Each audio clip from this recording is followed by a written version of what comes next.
The secret societies know that if they show their signs everywhere, then it becomes so normal to the people so that no one notices the reality of it.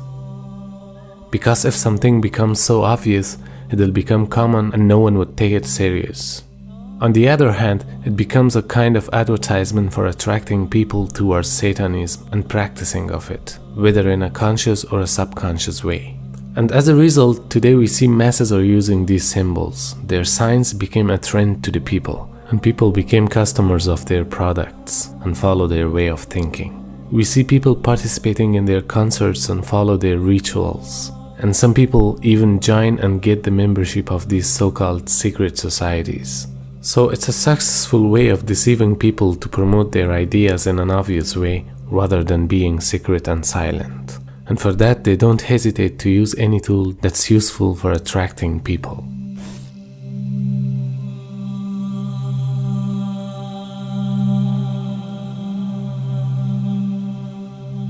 Shaitan wants you to commit the sin with accepting the accountability of that sin. It means if you don't know about a sin and you commit that, it would be forgivable, because you didn't know that the action you're going to do is a sin. Now, Shaitan doesn't want that.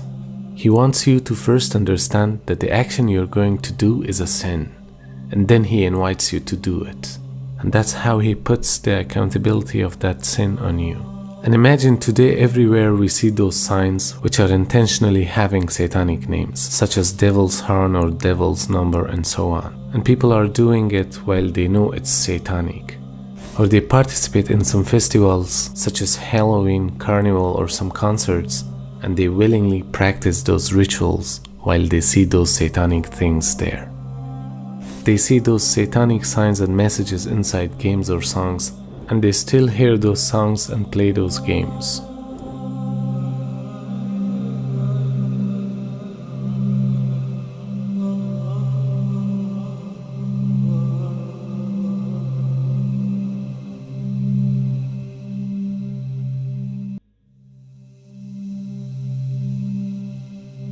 Subhanallah, the day of resurrection, there's no such thing, my father is a prophet or my mother is pious. No. Your deeds would lead you to paradise or to hell. Allah subhanahu wa ta'ala tells us that the shaitan has a khutbah, he gives a khutbah in hell.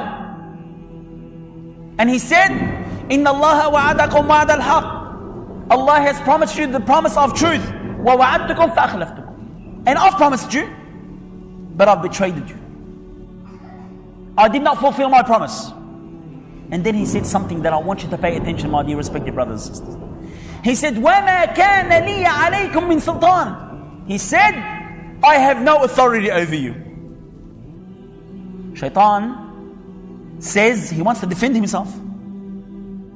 He said, I had no authority over you.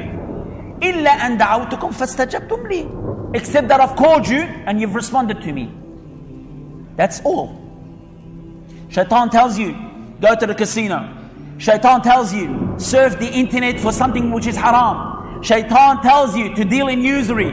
Shaitan tells you to brag and boast because you belong to this country or this country. Shaitan tells you it's through your intelligence and because of you're so smart, you're able to obtain all this wealth. Shaitan sneaks up to you. He said, وَمَا كَانَ لِي عَلَيْكُمْ مِنْ سُلْطَانٍ إِلَّا أَنْ دَعَوْتُكُمْ. I had no authority over you. I have no control over you, except that I've called you and you've responded to me. فَلَا تَلُومُونِي وَلُومُوا أَنفُسَكُمْ. Then he said, blame me not. Don't blame me, but blame yourself. Shaitan wants to defend himself. I had no authority over you, except that I've just called you and you've responded to me. Blame me not, but blame yourself.